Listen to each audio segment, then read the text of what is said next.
Cette méditation quotidienne vous est présentée par le Centre Le Pèlerin, spécialisé en accompagnement psycho-spirituel. lepèlerin.org.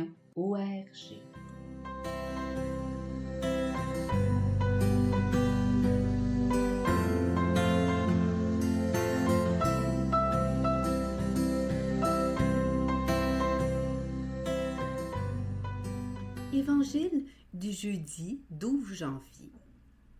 En ce temps-là, un lépreux vint auprès de Jésus.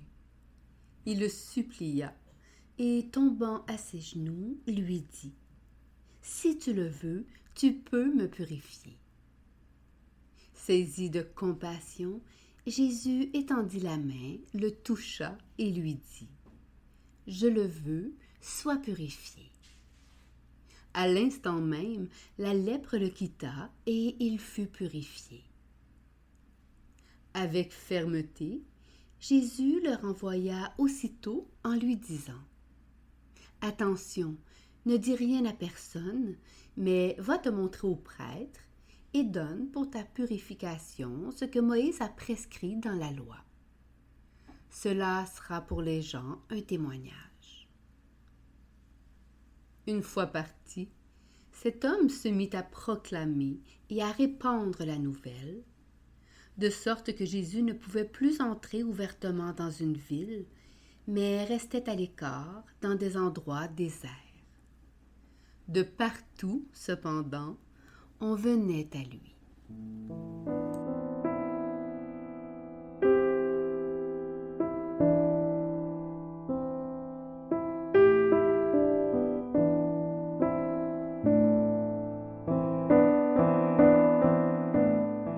Méditation.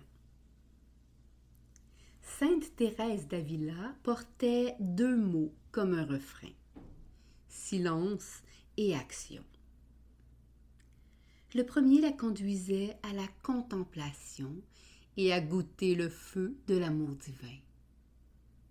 Le second était le débordement du premier vers un monde qu'elle disait en feu. À ce monde brûlé, au feu de la haine, elle devait apporter le feu de l'amour. C'est pourquoi elle avait cette urgence en elle de fonder de nouveaux monastères afin que chacun d'eux soit un foyer de cet autre feu, celui divin. Sur la route aujourd'hui, Jésus rencontre un lépreux. Jésus, qui est le feu même de l'amour et la figure du Dieu invisible, est interpellé par cet homme défiguré, déformé et brûlé par la haine du monde. Quand ce dernier lui dit « Si tu le veux, tu peux me purifier », il est ému de compassion. Ce sentiment profond de compassion naît en lui pour deux raisons principales. Lui, qui est la figure parfaite du Père et de l'humain, saisit plus que tout autre comment la lèpre du mal non seulement défigure corporellement cet homme, mais aussi filialement et spirituellement, et donc jusque dans la profondeur de son être. Quand cet homme lui dit « Si tu le veux, tu peux me purifier », il voit ce que personne ne voit en cet homme. Le cri filial de cet homme qui veut naître à sa nature de fils dans le Fils. Don de Dieu unique pour ce monde et riche d'une beauté divine. Il touche dans ce cri l'amour du Père pour cet homme, comme l'amour de cet homme en recherche de Dieu et de naissance. Il est touché plus que tout autre, car cet homme crie de Fils en lui, comme Fils dans le Fils. Il se sent alors lui-même aspiré dans la soif qu'a le Père de cet homme et dans la soif de Fils que porte cet homme. Dans sa passion comme dans sa compassion, le Fils sur la croix a rendu visible à toutes et à tous avec quelle intensité le Père mendie d'amour le don d'être du Fils. Et cette mendicité trouve sa réciprocité dans celle du Fils qui mendie d'amour le don d'être du Père. Le feu d'amour de cette mendicité est l'Esprit. Jésus est ému de compassion. Mendicité d'amour éveillée par la défigure du lépreux. Cet homme, qui a tout perdu, est rendu au point de chercher l'essentiel. Cet essentiel est ce qui reste quand plus rien du feu du monde ne rassasie, à savoir la soif et la faim de Dieu, à savoir l'expérience très profonde d'être touché par la mendicité d'amour de Dieu. Sainte Thérèse d'Avila, en regardant ce monde en feu, n'était pas émue de jugement et de ressentiment envers ce monde et les êtres, mais bien plutôt de par son expérience du silence. Elle était remuée jusqu'aux entrailles par la contemplation en chaque personne d'une figure de Fils cachée au fond de la défigure humaine. Au cœur de son action, elle éprouvait la soif et la faim de Dieu qui criaient en chaque être. Pour cela, elle était prête à tout donner, à tout abandonner, car il n'y a rien de plus comblant que d'éprouver cette mendicité. Il y a un tel feu d'amour en creux de cette haine, une telle présence au sein de cette absence, une telle vérité cachée derrière les mensonges du monde.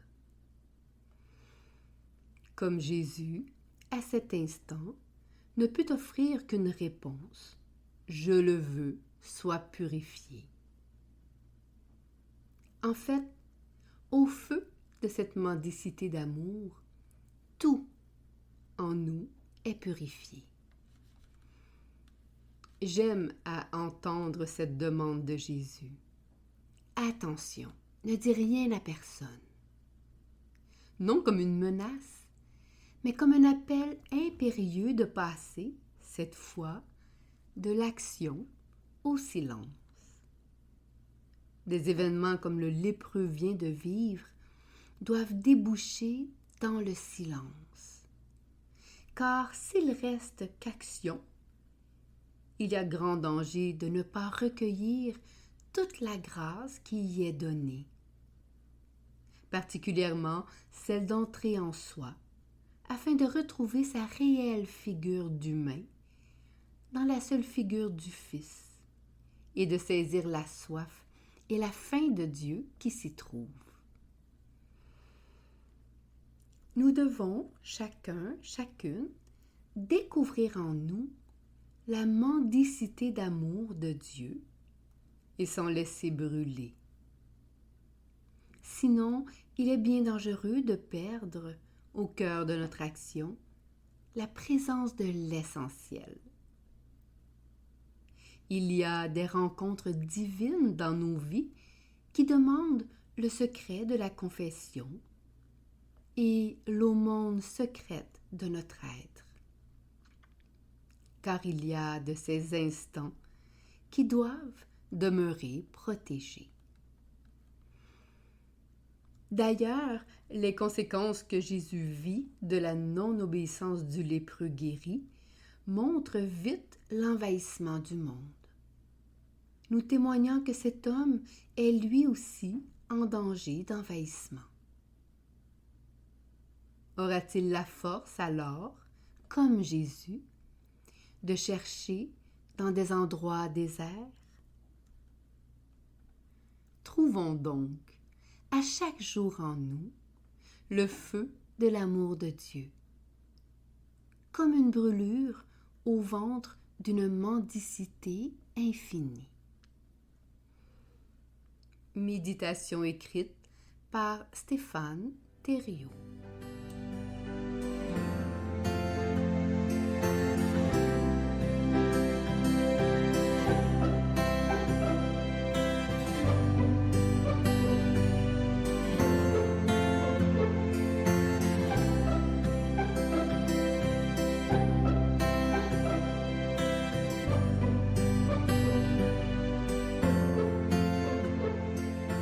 Le Centre Le Pèlerin est fier d'offrir depuis plus de 20 ans un service d'accompagnement ainsi qu'un certificat universitaire en accompagnement spirituel.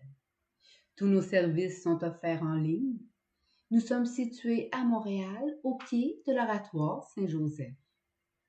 Le Pèlerin, le savoir intérieur qui transforme la vie. lepèlerin.org. Page Facebook Centre Le Pèlerin.